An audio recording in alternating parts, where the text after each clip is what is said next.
اعوذ باللہ من الشیطان الرجیم بسم اللہ الرحمن الرحیم السلام علیکم ورحمۃ اللہ وبرکاتہ۔ آج جو ہے وہ ایک اہم چیز کے اوپر کرنا ہے۔ ایک صاحب نے پوائنٹ آؤٹ کیا، میں نے ان انفارمیشن کو ہولڈ کیا ایک آدھ اور سورس سے چیک کرنے کے لیے، لیکن اس سے پہلے میرے دوست، میرے بھائی، سینئر دوست اگر آپ مان لیں، نہیں تو چھوٹے بھی نہیں ہیں، میرے ظفر نقوی صاحب بڑے مدار المہام قسم کے ولاگ کرتے ہیں، اور ان کے ولاگ ایسے جاتے ہیں اوپر کو، وجتے ہیں چھت کو، ٹھیک ہے،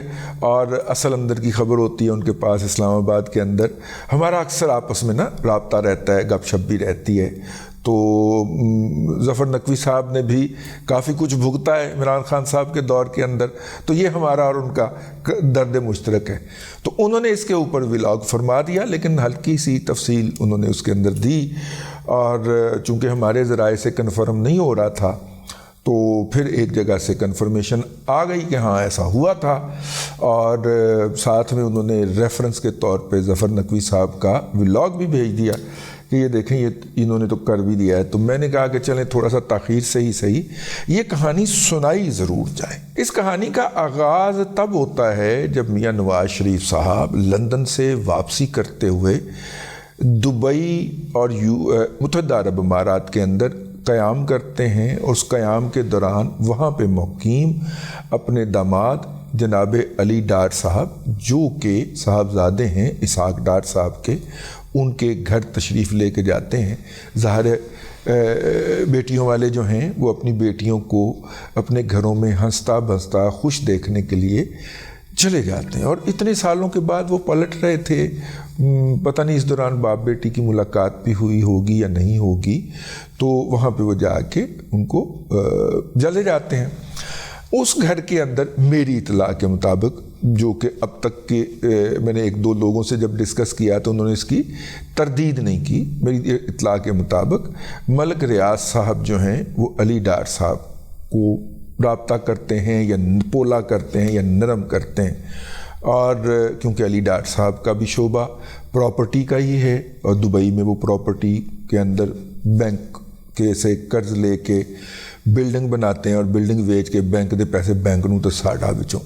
اچھا، اس میں یہ بھی ہوتا ہے کہ اگر بلڈر کو منافع نہ بھی ہو نا، تو بلڈنگ کی جو مینٹیننس اور آپریشن ہوتا ہے نا، اس کے اندر پانی، گیس، بجلی کی سپلائی جو ہونی ہوتی ہے، اس کا پھر ہر ریزیڈنٹ سے مہینے کے اتنے پیسے لینے ہیں کہ صفائی ہم کرواتے ہیں، آپ کا کوڑا لگواتے ہیں، یہ سارا کچھ کرنے کا بھی اتنا بڑا کام ہے کہ پوری عمر کی روٹیاں لگ جاتی ہیں اس بندے کی، کہ آپ نے ایک بلڈنگ بنائی، چلو جتنے پیسے لگے تھے، جتنے پیسے آپ، حالانکہ بلڈنگ جو بنتی ہے نا وہ 60% آف دی کاسٹ کے اوپر بنتی ہے، جتنے میں وہ بکتی ہے، مطلب 60 روپے کی بلڈنگ ہے 100 میں بکے گی، یہ مجھے کسی بلڈر نے فارمولا بتایا تھا، تو 40% تو آپ کا وہاں سے آتا ہے پروفٹ، ٹھیک ہو گیا۔ لیکن اگر وہ نہیں بھی بکتی تو جو اس کی آپریشن اینڈ مینٹیننس ہوتی ہے نا، صفائی ستھرائی، یہ پانی فراہمی، گیس، بجلی، یہی اتنا بڑا کام ہوتا ہے کہ یار آپ کو ساری عمر پھر کچھ کرنے کی ضرورت نہیں ہوتی۔ اور انہوں نے وہاں پہ کئی اس طرح کی بلڈنگز بنا کے تو دی ہوئی ہیں، تو امیر کبیر، وہ اسحاق ڈار کا پتر امیر نہیں ہوگا تو اور میرا پتر امیر ہوگا، تو وہاں پہ ملاقات ہوتی ہے جی۔ اس ملاقات کے اندر ملک ریاض صاحب کو ادھر ادھر کی مارنے کی کوشش کرتے ہیں، اور جیسا کہ آپ کو پتہ ہے میاں صاحب کی عادت کہ انہوں نے جو بات نہ سننی ہو نا، وہ ادھر ادھر دیکھنا شروع کر دیتے ہیں۔ اگر زیادہ وہ بندہ پارٹی پھر بھی بولنے سے نہ باز آئے، پھر انہوں نے کہنے نے تسی کھادا نہیں ہے جیتے مٹھا لاؤ نا، ٹھیک ہے، مطلب بات کو ٹہلا دیتے ہیں اگر انہوں نے بات نہ سننی ہو، اور میاں صاحب نے بات ٹہلا دی۔ ملک ریاض صاحب جو تھے وہ وہاں پہ یہ بات کرنے آئے تھے کہ یہ جو 190 ملین پاؤنڈ والا مسئلہ ہے اس کو حل کریں، اور مجھے کلین چٹ دلوائیں اس سے، اور اس کو دوبارہ اوپر نہ کیا جائے، یہ وہ اس طرح کی کچھ سنا فرمائش تھی۔ اور کراچی میں نے جو زمینوں پہ قبضے کیے ہیں ان کو بھی چھیڑنے کے لیے آپ زرداری صاحب کے اوپر دباؤ نہ ڈالیں۔ میاں نواز شریف صاحب نے بات سنی کر دی، کوئی کمنٹ ہی نہیں کیا ہمارے ذرائع کے مطابق، ٹھیک ہے، بات آئی گئی ہو گئی۔ اچھا، اس کے بعد جب یہاں پہ میاں صاحب آ جاتے ہیں، ان کو اپنے مقدمات وغیرہ کے کلیئر، اور وہ سارا اس سین کو بس یہیں پہ رکھ کے آگے چلتے ہیں۔ اب جناب ملک ریاض صاحب جو ہیں وہ کراچی کے ایک بمبو کارٹ قسم کے سٹاک بروکر کو، ہیوی ویٹ سٹاک بروکر ہے آہو،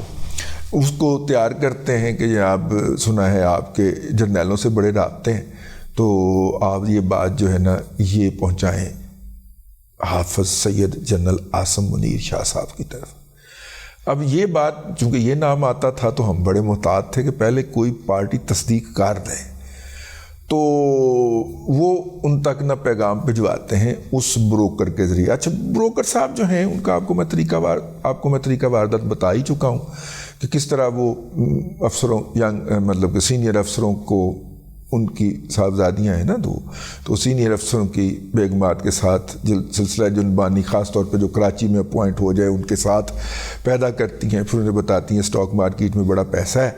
تو وہ اسٹاک مارکیٹ کے اندر ہم آپ کو ٹریڈ کروائیں گے، اور ٹریڈ کروا کے ایویں کو 5-6 لاکھ روپے مہینے کا پروفٹ دے دیتا جائے تو کی حرج ہے میرا مطلب،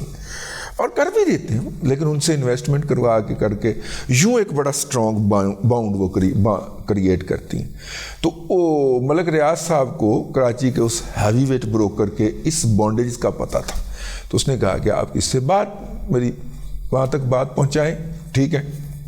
تو سنا ہے کہ وہ کراچی کے بروکر صاحب ہانپتے کانپتے پہنچے، تو جب اور ملاقات کچھ اعلیٰ افسروں نے ارینج کروا دی،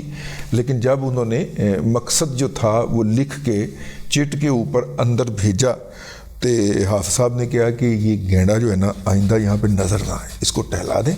ویسے کہیں کہ آئندہ یہاں پہ نظر نہ آئے اس مقصد کے لیے یا کسی بھی مقصد کے لیے، اور وہ شودا کے پیسے ادا کرنے پڑیں گے اس کو، کیونکہ یہ جو 190 ملین پاؤنڈ ہے پیسے، اس کے علاوہ بھی ملک ریاض نے بہت ساری جائیدادیں وہاں پہ خریدی تھیں، اور یہ جو ڈی ایچ اے ویلی ہے تھی نا کا فراڈ کیا تھا نا اس نے ڈی ایچ اے کے ساتھ مل کے ملک ریاض نے، یہ وہ والے پیسے لے کے گیا ہوا ہے نا وہاں پہ، یہ میں آپ کو کئی دفعہ اپنے ولاگز کے اندر عرض کر چکا ہوں، ٹھیک ہے۔ اب بنیادی طور پہ میں نے ایک ولاگ الگ سے کیا کہ اس پورے الیکشن کے اندر سب سے زیادہ گالی جس شخص کو پڑی ہے اس کا نام حافظ سید جنرل عاصم منیر ہے،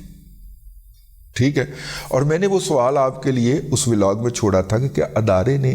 حافظ صاحب کو ابینڈن کر دیا ہے کہ اتنی گالی ان کو پڑ رہی اور اس کو کاؤنٹر نہیں کیا جا رہا، تو اس کی وجہ کیا ہے؟ اس کی وجہ یہ انکار ہے،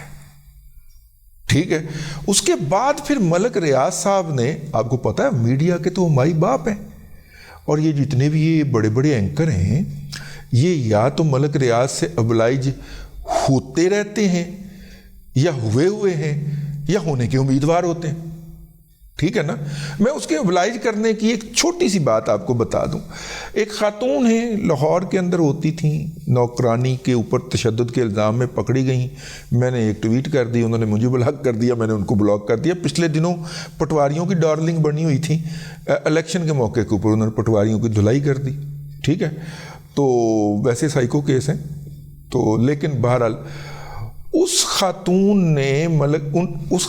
ملک ریاض صاحب سے کیسے ابلائج؟ ملک ریاض صاحب نے فائلیں بیچی ہیں، ٹھیک ہے۔ کراچی بحریہ کراچی کے اندر فلیٹوں کی فائلیں بک گئیں، میں وہ بات کروں گا جو میں نے اپنی آنکھوں کے سامنے دیکھی، ٹھیک ہے۔ اچھا جی، فلیٹ بکا تھا جی اس وقت تھا 52 لاکھ روپے کا، اوکے، اور اب اس کی قیمت ہو گئی ہے 1.5 کروڑ روپیہ، اس وقت 1.5 کروڑ ہو گئی تھی، اب تو 2 سے بھی ٹاپ گئی۔ تو اب کیا ہوا، فائل ایک بکنے کے لیے آئی، اس بندے نے 28 لاکھ روپیہ دیا ہوا تھا، ٹھیک ہو گیا۔ ٹوٹل کتنی قیمت تھی فلیٹ کی جب وہ بکا تھا؟ 52 لاکھ روپے کا۔ اس نے کتنا دیا؟ 28 لاکھ روپیہ۔ اب وہ مزید قسطیں نہیں دے سکتا، اب وہ فائل بیچنا چاہتا ہے۔ اسے پتہ چلا کہ اتنی آپ نے تو قسطیں دینی بند کر دی تھیں، تو اتنا آپ کو جرمانہ لگ گیا ہوا فی قسط کے اوپر، تو پہلے تو وہ جرمانہ ہم آپ سے کاٹیں گے، تو وہ جرمانہ کٹا تو باقی رہ گئے کوئی 18 لاکھ روپیہ۔ اب اس 18 لاکھ کے اندر آپ کی اتنے % کٹوتی ہوگی، کچھ 30% یا 40% کٹوتی کر کے 10 لاکھ اس کے ہاتھ میں جب تھماتے ہیں تو اس بیچارے کے آنسو نکلنا شروع ہو جاتے ہیں کہ ایک تو میں نے اس وقت دیے تھے 28 لاکھ، ٹھیک ہے، اور اب یہ جو ہے نا، اچھا فرض کریں کہ اس کے پاس پیسے آ جاتے ہیں، وہ جاتا ہے کہ یار یہ میں نے پچھلی 4 قسطیں نہیں دیں، تو اب جو ہے نا آپ میرے سے ساری قسطیں لے لیں۔ وہ کہتے ہیں نہیں بھائی جناب آپ کی تو ہم نے فائل ختم کر دی، کینسل۔ وہ کہتا ہے بھائی میں باقی سارے پیسے یکمشت ادا کرنے کو تیار ہوں یا قسطوں میں تیار ہوں، نہیں کینسل، ٹھیک ہے۔ اب ایک تو صورت یہ ہے کہ وہ 28 لاکھ کے 10 لاکھ وصول کر لے، نہیں، وہ باہر نکلتا ہے پراپرٹی ڈیلروں سے ملتا ہے، تو پراپرٹی ڈیلروں میں سے ان میں سے کوئی کہتا ہے 28 لاکھ دیے ہیں تو بھائی آپ ہم سے 20 لاکھ لے لیں، کوئی 21 لاکھ لگاتا ہے، کوئی 18 لاکھ لگاتا ہے، یعنی اندر اگر 10 لاکھ مل رہے ہیں تو باہر اسے 20 22 23 کی آفر مل رہی ہے۔ فرض کریں، ہم فرض کر لیتے ہیں کہ اس نے 28 کے ایک پارٹی تیار ہو جاتی ہے، 28 لاکھ روپے آپ نے دیے، یہ لے پکڑیں، تو فائل ہماری ہوگی، ٹھیک ہو گیا۔ اب یہ 28 لاکھ کی فائل جو ہے نا یہ ان اینکر صاحبہ کو جاتی ہے، ٹھیک ہو گیا۔ 28 لاکھ انہوں نے نہیں دیا، کس نے دیے ہیں؟ ملک ریاض کے ایک ٹاؤٹ پراپرٹی ڈیلر نے دیے، ٹھیک ہے۔ وہ ان اینکر صاحبہ کے پاس چلی گئی، اینکرنی صاحبہ نے جا کے ملک ریاض صاحب کو فائل دینی ہے، ملک ریاض صاحب نے اپنے خصوصی اختیارات سے استعمال کرتے ہوئے وہ فائل ریوائز کر دی اور انہیں کہا کہ آپ باقی پیسے جمع کروائیں، اور فلیٹ آپ کا ہوا۔ اور اس فلیٹ کی اس وقت مارکیٹ قیمت کیا ہے؟ 1,52,00,000 روپے، اور فائل اس خاتون کے نام پہ نہیں چڑھی ہے جی، ابھی تک اوپن ہے، کسی کے نام پہ بھی نہیں چڑھی۔ وہ فائل جو ہے نا وہ پھر اسی پراپرٹی ڈیلر کے پاس گئی اور اس نے مارکیٹ میں آواز لگائی کہ یہ جناب اس طرح کی فائل ہے، یہ بکنے کے لیے آ گئی، ابھی تک خاتون اینکر نے ایک پیسہ نہیں دیا۔ وہاں پہ لگا کہ جی 1,52 کا فلیٹ ہو چکا، 1,52,00,000 کا یہ فلیٹ ہو چکا ہے، ٹھیک ہو گیا۔ تو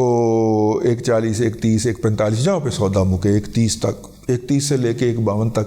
کسی بھی جگہ پہ، کیونکہ جلدی میں بیچنی ہے نا، تو وہ ہو سکتا ہے وہ پراپرٹی ڈیلر آپ ہی رکھ لیں جنہیں سارا کچھ کرنا ہے ملک صاحب کی ہدایت کے اوپر، ٹھیک ہے۔ تو وہ انہوں نے یہ کر دیا، یوں یہ خاتون نے رزق حلال اس میں سے بڑے آرام سے 1 سوا کروڑ روپیہ جیب میں ڈال لیا without investing a single penny. یہ میں نے آپ کو ایک اس کی واردات بتائی ہے کہ کس طرح وہ جرنلسٹوں کو oblige کرتا ہے، آپ کاغذات پہ ثابت کر کے دکھائیں کہ یہ اس خاتون نے کوئی 2 نمبری کی ہے، اس خاتون اینکر نے، تو اس طرح کر کے وہ oblige کرتے ہیں ملک صاحب نا۔ تو اتنا بھی نہیں ہو سکتا کہ ہم الیکشن کے نتائج کو ہی کر دیں، تو پھر ایسے اینکروں کو کہا گیا کہ جناب آپ جو ہے نا وہ تھوڑا سا اس کے اوپر اپنا ان پٹ دیں، تو جو ان پٹ انہوں نے دیا ہے وہ آپ کے سامنے۔ تو بنیادی طور پہ جو نتائج کو بھگتنا پڑا یا جو سیاسی جماعتوں کو برداشت کرنا پڑا، وہ تو بابا صاحب کا انکار تو بھگتنا پڑ گیا نا ان کو۔ ملک ریاض نے پاکستان کے پورے سیاسی عمل کے اندر گند گھول کے رکھ دی، اور یہ گند جو ہے یہ جب تک یہ حکومت ابھی تو بنی نہیں، جب تک یہ بن جاتی ہے اور چلے گی تب تک یہ گند جو ہے یہ اس کے سر کے اوپر تھوپتے رہیں گے۔ بہت ظلم ہوا ہے۔ اب تک کے لیے اتنا ہی، اگلے ولاگ کے اندر پھر حاضری ہوگی۔ اللہ تبارک و تعالیٰ آپ کو آسانیاں عطا کرے اور آسانیاں خلق خدا میں تقسیم کرنے کی توفیق عطا کرے۔